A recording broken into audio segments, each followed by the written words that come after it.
I'm about to show you how you can write cold emails in 2024 and the exact cold email framework that booked me 186 sales calls and is responsible for results like this, and this. So in this video, I'll explain to you how you can write cold emails that book meetings and sign clients for your B2B business. So let's dive into it. The first step is getting the basics done. So first and foremost, you need to get the basics right. Before you start running any cold email scripts, before you launch any campaign, you need to make sure that you follow the five following things. And the first one is the ICP, or ideal customer profile.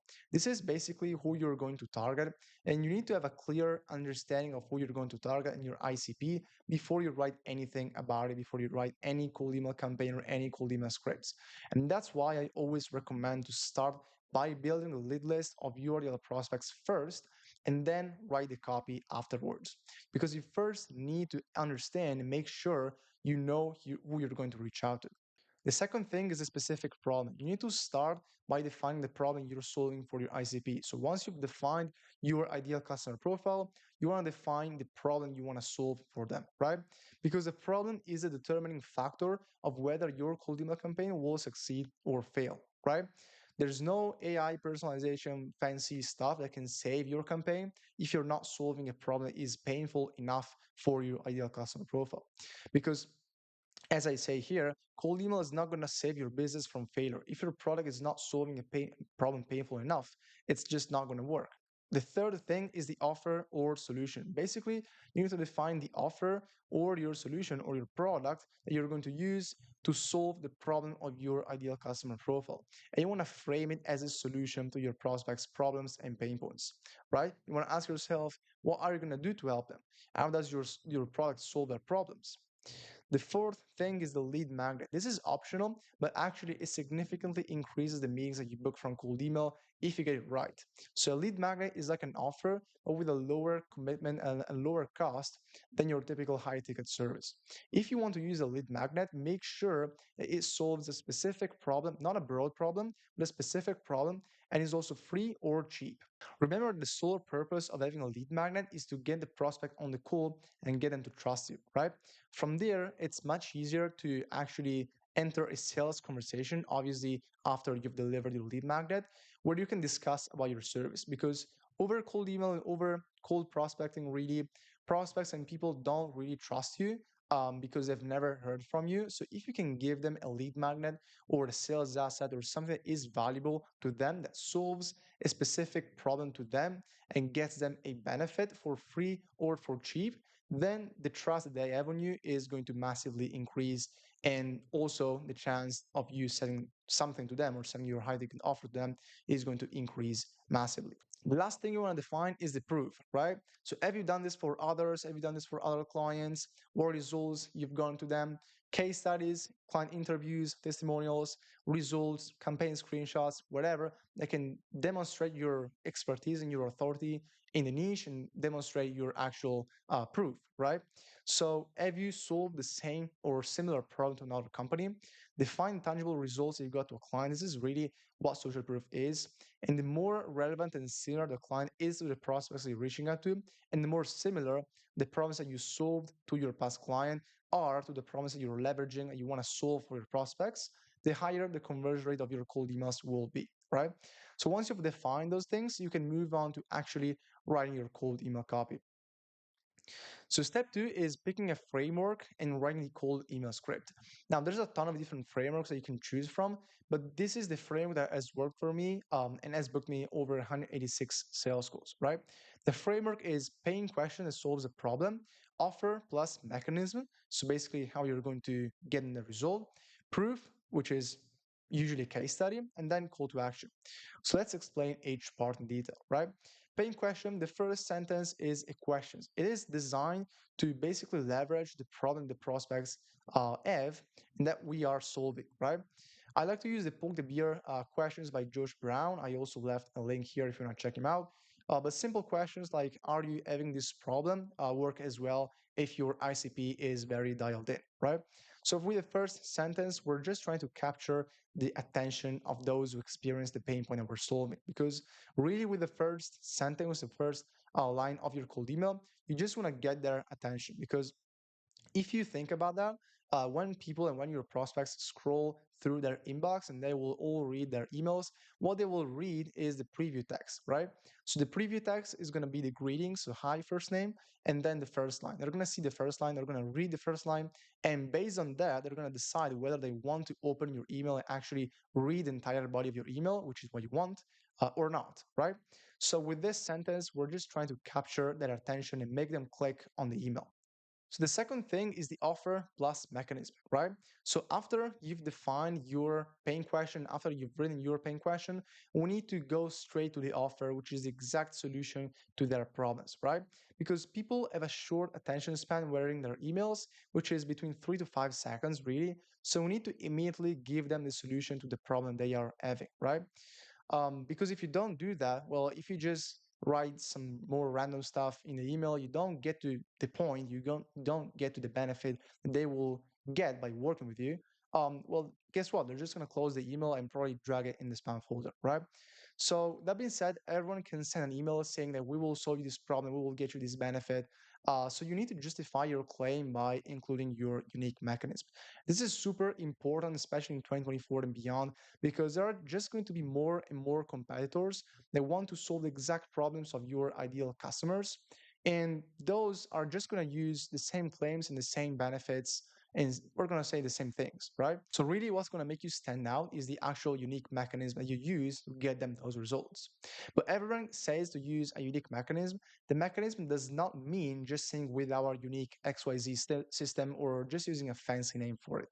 That doesn't add any value at all because everyone again can spin up a fancy name for a unique mechanism and pair it with an outcome or a benefit or a claim. So you need to give them a logical reason why your mechanism solves on the actual problem they're having. So the next thing is the proof, right? So the case study. The case study is really just going to be the best way you can frame your social proof in a cold email, because if you just offer like a testimonial or a client interview without really specifying your tangible results that you got to the client, the time frame and everything else and the details, it's really just not going to work as well as offering a relevant similar case study with a tangible result, tangible outcome in a specific time frame, right? So pretty self-explanatory. Just introduce how you help a similar company solve a similar problem and achieve a similar result. The more relevant and the more similar the company is to the prospect you're reaching out to, the better this is going to work, right? Next thing is a call to action, right? This is your ask. It's what you want them to do after reading your email. Depending on your target market sophistication level, you can use a soft call to action, a hard call to action, or a lead magnet call to action. So the soft call to action is a low commitment ask. So for example, that could be mind if I send more info, or would this be useful for you at the moment? This works really well for highly sophisticated audiences and target markets like e-commerce or SaaS companies that receive a ton of emails every single day, a ton of cold emails every single day. They're all using the same cold email scripts and they're all asking for 15 minutes of their time, tomorrow or this Wednesday, right? All the same, if you go there with a mind for more info, you want to ask them if they want to receive more info, or you ask them if this, your product, your offer will be useful to them. Guess what? They're going to be more open to respond to your email instead of any random stranger who's just asking for 15 minutes of their time tomorrow, right? So then we have an hard call to action. A hard call to action is a higher commitment ask. For example, are you open to talking further? To make this type of call to action work better, you can actually pair it with a benefit. For example, if I could do this benefit, if I could get you this outcome, would you be open to a chat? Would you be open to 15 minutes to talk about this, right? This typically works well if the target market is not highly sophisticated, if they don't receive many emails. At the same time, however, I recommend to test this call to action in any case because honestly, it can lead to surprising results. Because, for example, 60% of the meetings that we book for a SaaS offer targeted to e-commerce brands come from this hard call to action. Literally, if I could do this benefit, if I could get you this benefit, will you be open to a demo tomorrow? That's the call to action we're using. 60% of the meetings, 60% of the demos that we're looking for this client come from this call to action. Then there is the lead magnet call to action. So if you offer a lead magnet, this is a type of CTA you should probably use. For example, would you like to see a case study of how we helped XYZ similar company to yours achieve a similar result? With the case study obviously being a lead magnet.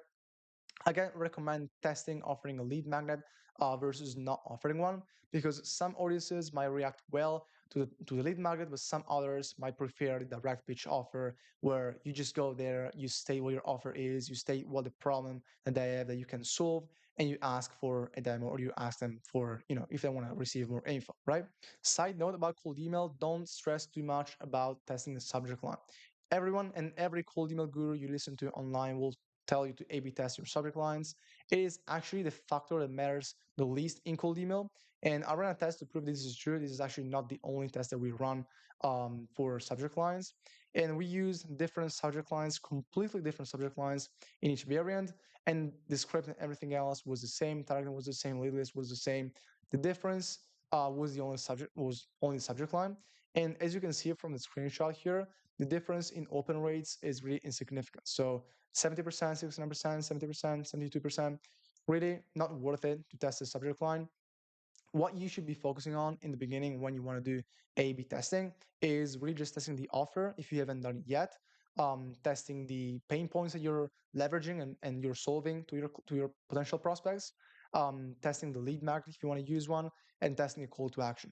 Don't stress about testing the subject line. That being said, step three, you need to follow the best practices, right? So once you follow this cold email framework and you wrote your cold email script, you need to follow these best practices to make sure everything is on point and you can actually start your campaign, right? First thing you want to do is make sure that you focus on the problem. Your cold email focuses on the problem. You need to ask yourself, if does it really solve a problem? Is it a nice to have or a need to have, right? Am I framing the cold email and the offer in a way that is a need for the prospects, or is it just a nice to have? Is it just a cool feature to have, or is it something they actually need to solve a painful problem, right? Obviously, the second one works better. Focus on the problem more than the outcome. This is key. If you frame the email as solving a problem, it typically works better than promising an outcome. And I run a test to prove that this is true. I was actually running a campaign for a SaaS company client, and we were framing all the scripts as like the benefits, right? So we can get you this benefit in this time frame. I actually wrote a different email, a different cold email, framing the entire offer and the entire cold email as solving a problem instead of getting a benefit, and it got 2x the number of meetings booked, right? 2x the number of positive replies, 2x the number of meetings booked. So really, it just makes sense to focus on the problem rather than the benefit. Because again, everyone is just saying the same things. Everyone is saying that they can get you this benefit, they can get you this outcome. And this is just oversaturating too much. If you just focus on solving a specific problem that is painful for your prospects, it's just going to work better for you. Number two, don't write more than 75 words in your cold email because nobody really wants to read a wall of text. I actually recommend to write cold emails that are shorter than 60 words.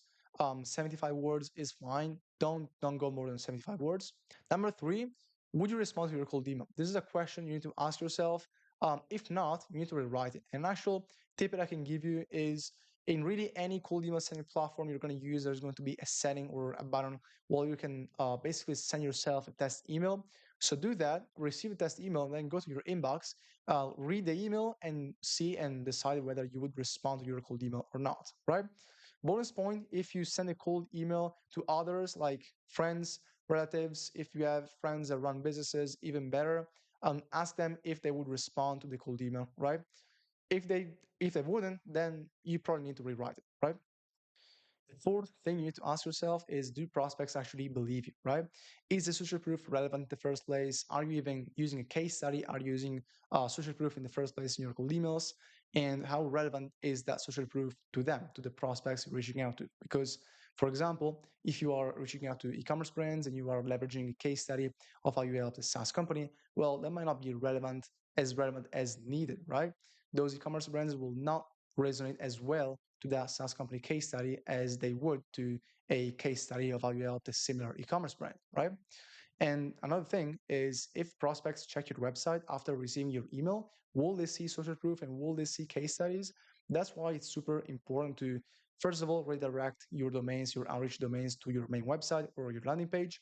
And number two, insert as many case studies, as many results, as many client interviews, testimonials, and everything that is social proof on your landing page as possible, right? Because your prospects, after receiving your cold emails, will check your website and they will see all the case studies, they will see all the social proof. Based on that, based on what you have on your website, based on the landing page, they will decide whether they want to respond to your cold email. The fifth thing is repeat this process 5 to 10 times, right? So I recommend to follow these practices to write the first cold email script and then write 5 to 10 different scripts, 5 to 10 different angles to test with 1,000 leads each. And then after you've sent 5,000 to 10,000 emails, you can determine the winner script and then you can scale, right? And then you can potentially micro test some other variables, but this is another thing, right? These angles, these 5 to 10 different scripts need to be completely different from each other, right? Doesn't matter if you're just moving sentences in a different place of the framework. It's just not going to work. You're just going to see similar results. They have to be completely different, right? So here's a quick summary of everything that we've covered, right? Before writing the cold email script, you need to define the following 5 things. First of all is the ideal customer profile, so who you're going to reach out to. Then there's the problem or pain point that you're solving for that specific ideal customer profile. Then there's the offer or solution paired with a unique mechanism that you're using to get them XYZ benefit to solve them that problem. Then there's the lead magnet, which is optional, but it's going to significantly increase the meetings you booked and in general the results that you get from cold email. And then there's the proof, right? Case studies, client interviews. Make sure your website and your landing page are set up with as much social proof as possible. Second step, pick a copywriting framework to write a cold email. And third step, make sure that you're following the best practices and then review the email script. That being said, do this 5 to 10 times and you're quite literally guaranteed to book meetings from cold email. And if you also want to know how to build an accurate lead list of your ideal prospects with cold email, you should probably watch this video right here. And if you want to get 30 sales meetings with your ideal clients on a pay-per-show basis without you doing any work, you should book a call with me below. It's the first link in the description. That being said, I appreciate watching this video and I'll see you in the next one.